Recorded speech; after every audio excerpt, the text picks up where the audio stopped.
Hello folks, Dave Schulke here with the Twin Plumbers, here at our training facility because I want to be able to answer the question, why do I have water pouring out of my air gap when I use my dishwasher? Well, that's due to a clog.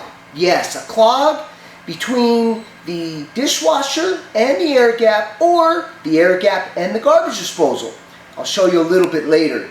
The first step you want to take is go ahead and remove the top of the air gap. Simply just slides right off. The other thing you want to look for is you're going to see a couple of tabs. You're going to push those in and remove the cap. Just like this. Go ahead and push and then pull that cap off and it looks just like this. Now, here's the Twin Plumber's secret. What you want to do is get yourself a roll of paper towels.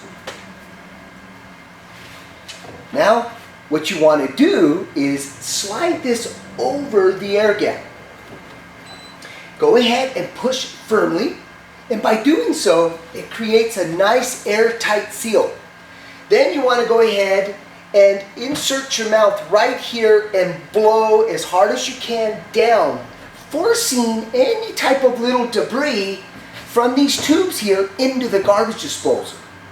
Now, if that little twin plumbing trick doesn't work, simply go to your garbage disposal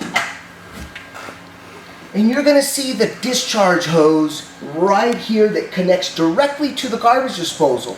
Go ahead and get yourself a regular slot screwdriver, unscrew this, pull the hose out, get yourself a flashlight, look inside of that hose. If you find massive debris in there, that's the issue. Go ahead and get something small enough to get in there and remove that. Once you do that, go ahead and reconnect. Make sure you tighten up pretty good so it doesn't leak. Run your dishwasher, and I can almost guarantee you've fixed it. Well, as always, folks, thanks for watching.